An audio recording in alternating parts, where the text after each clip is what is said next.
तो दोस्तों, शेख हसीना को अपना देश छोड़ने से वहाँ की जनता काफ़ी खुश है और ज़्यादातर खुश वहाँ के छात्र हैं और वो खुशी से झूम रहे हैं। बात करता हूँ, आपको मालूम ही होगा कि शेख हसीना के भवन में घुस के छात्रों ने एक आतंकवादी लिबास में घुसकर जो टहल पहल की है, ये तो वीडियो आपने देखा ही होगा।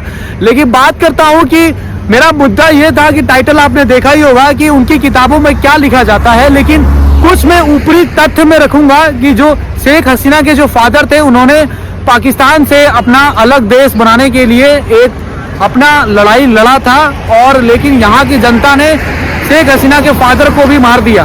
और अब बात करता हूँ, बात आती है शेख हसीना पे। शेख हसीना तो पहले जब उनके फादर को मारा था तो शेख हसीना लंदन में पढ़ाई करती थी, इसलिए वो बच गई। दोबारा वो अपने देश आई और उन्होंने चुनाव लड़ा और वहाँ की पीएम बनी।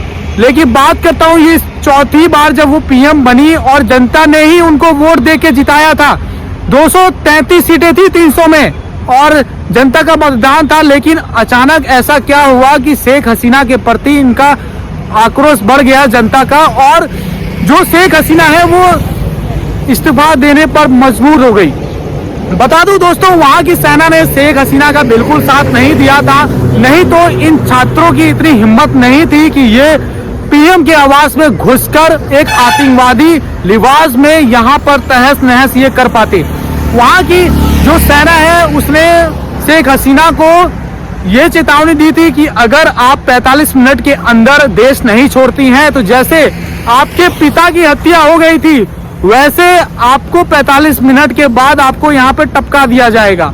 और हम नहीं टपकाएंगे तो यहाँ की जनता जितनी आक्रोश है वो आपको टपका देगी। लेकिन उसके बावजूद भी शेख हसीना हार नहीं मान रही थी, लेकिन वो इस्तीफा नहीं देना चाहती थी। लेकिन वहां की सेना ने उन पर दबाव डाला और उनके बेटे से बात करी। फिर बेटे का फोन आया शेख हसीना पे, फिर शेख हसीना को कैसे भी मनाया, तब जाके शेख हसीना ने रिजाइन दिया। ये तो तय है कि अगर शेख हसीना वहां से नहीं निकलती तो वो मारी जाती।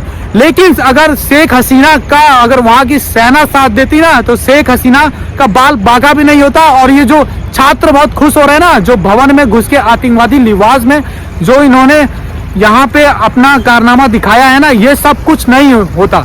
और बात करता हूँ कि इनकी किताबों में क्या पढ़ाया जाता है। दोस्तों, मैं बता दूं कि जब 1971 में जब युद्ध हुआ था ना पाकिस्तान और बांग्लादेश का, तो बांग्लादेश तब नहीं था, जो बांग्लादेश था वो पाकिस्तानी था। लेकिन एक अलग अपना देश बनाने के लिए बांग्लादेश में जो शेख हसीना के पिता थे, उन्होंने लड़ाई लड़ी थी और लड़ाई में बांग्लादेश हार जाता, लेकिन उनकी मदद करी थी इंदिरा गांधी ने और इंडिया की सेना ने जाके अपने बलबूते पर बांग्लादेश को आजाद कराया था।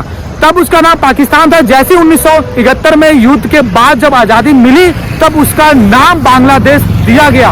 और ये जो तथ्य है ये भारत के प्रति उनके 9वीं 10वीं कक्षा में उनकी किताबों में पढ़ाया जाता है कि हम भारत के सहयोग से हम अपना देश बना पाए और हम पाकिस्तान से आजाद हो पाए।